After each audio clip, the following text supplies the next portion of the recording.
He covers the NBA via Chicago. He has been a very big part of covering the Bulls most recently. And he's a part of a story that is right now out on The Athletic. The headline is Jaden Ivey's turbulent NBA career, from top 5 pick to waived by the Bulls. Joel, thanks for joining us. Always. How you guys doing? Good. I hadn't been able to talk about this story until today, and it's just, it's upsetting from a personal standpoint of just hoping he's okay. How has this unfolded for you when it's come to being a part of the beat that covered him, and then also the events that have all taken place and seeing the videos that continue to come out on social media? Yeah, it's a bit difficult to cover because I am by no means an expert in psychology, religion, pretty much most of the things that this situation covers. I am a basketball guy and a writer. So you want to treat this delicately, right? Because it is a delicate situation. You don't want to make assumptions.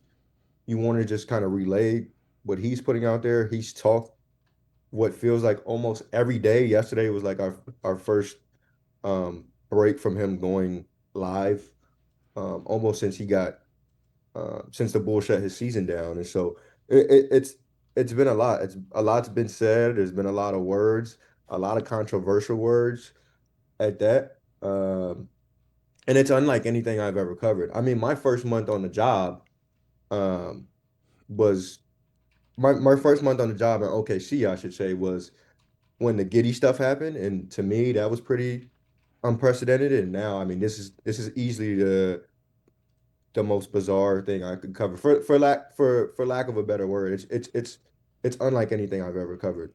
I'm curious, Joel, as far as talking to Jaden Ivey himself before all of this took place, because there's reports of him, trying to push his religious beliefs on others, and that extends beyond the team to even beat reporters. Has he ever had these types of conversations that have been described with you? Not me personally, no, but I can confirm that he's used language like fornicate and premarital things about premarital sex with other reporters. Um, like I know that I know firsthand accounts for sure, dating back to when he was in Detroit. Um, and so like we can talk about a timeline. Uh, I don't know. Like I imagine we're gonna get into like due diligence on the Bulls end.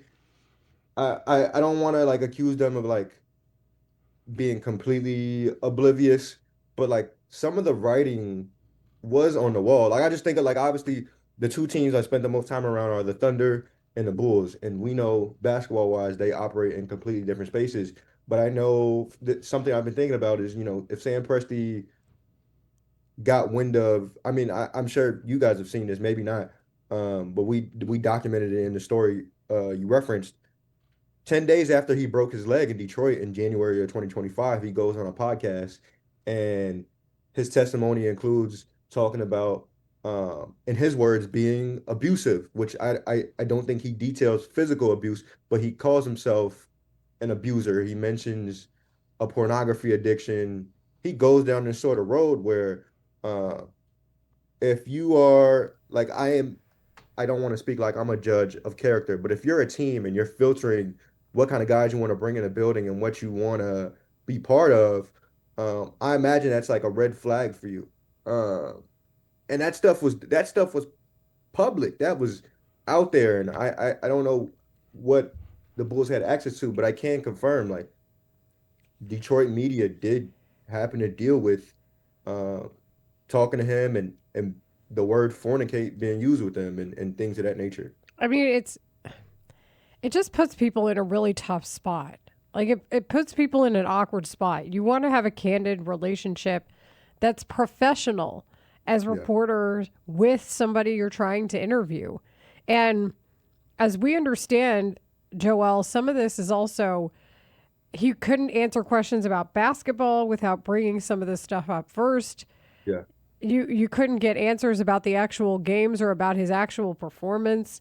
And then we see really disturbing video where he talks about suicide attempts and pills and that type of thing. I mean, it's a lot to take in, and you're right. There's a part where you want to report the story as well as you can, but then people are thrust into being part of the story when this is happening in these ways. Yeah, and I've tried to remove myself as much as possible. For what it's worth, like we never really even got to know him, I'd say, as at the Bulls beat. I mean, um, because like he was available twice while he was a Bull. The one time, and I wasn't there the first time, was in Toronto on the day of the deadline when he joined the team. The second time was I guess we can call it infamous now, the 10-minute interview he did after he picked up a DMP on February 19th, I believe.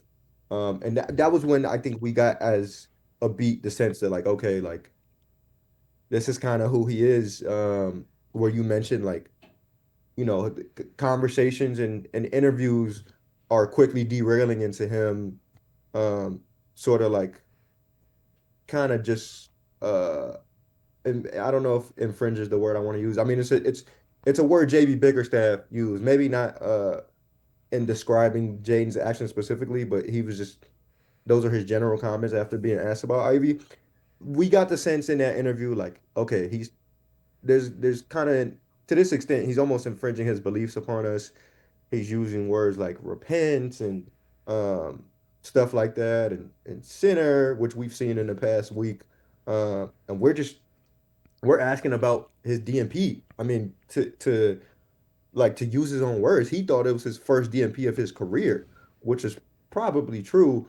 Um, and so like in that night, and we wrote this in the story this week, that night he kind of expressed this like distaste in the idea that we were like singling him out. He felt almost like a victim because we were asking him about the DMP, and we assured him like, no, like, hey, like if this was Rob Dillingham or Ant Simons, like we would have been at their locker too, because frankly, like the story was, yo, like AK went and got six guards or made it so that the team had six guards at the deadline. Like there was gonna be some fallout from that, and that was the idea of what we were covering. We had no idea that it was gonna spiral into Ivy. I mean, 10 of those minutes, six of them, six or seven of them were probably spent. With Ivy, professing his love for Jesus, and we're just asking him about, did you practice with the team this week? Why did they give you an idea of why you might not have played tonight? That sort of stuff. So I think that was when we first got an idea of what he was sort of like. And Joel, we're up against it here, but I really am curious. How much blowback do you think, if any, Archers, Karnisovas in the front office are going to get? You pair this and what happened, and you talk about due diligence with information that was out there before they made the trade about what this man was talking about, Jaden Ivey, and then you look at a performance like the one Ousmane Dieng puts together last night. I feel like you can look at the trade deadline and say it has been highly unsuccessful in terms of taking flyers on guys and trying to find guys who pair up with this quote-unquote timeline of Modest Buzelis and Josh Giddey going forward. Yeah, I will say on the Ousmane Dieng front, because that's obviously a guy I watched in OKC too. The jury's still out on him, right? But I think generally it does speak to like bad process. I know people will say, well, hey, it shows that they don't have a plan. I think the plan's been pretty clear. The plan has been one of discord. Uh, obviously Billy, if you are trying to reset, Billy makes that harder because he is so wired to win. But that move specifically in a vacuum is like, hey, you got off Oos, a guy who, like you said, fits the timeline, maybe has some untapped potential as a guy who was buried on the Thunder's bench, in favor of Nick Richards, who I don't know what the future holds for Nick Richards, but they clearly did it to like fill the front court because the front court, the cupboard is bare in the front court, which is like bad process in general to me. Uh, Agreed. On the Ivy front though, uh, I don't want to I don't want to defend the move here. The sense I get is like that he coincidentally, uh, kind of like radicalized. I mean, he's gone through this insane, devastating injury history in the last 2 years. It does seem like he's radicalized over the past few months. I don't know that started the day he got to Chicago. Maybe Detroit hid some of this well. Maybe the move and the trade sort of amplified what was inside of him. But going back to what I said earlier, like some of this was available. I don't know what due diligence the Bulls did, to what extent, what was accessible.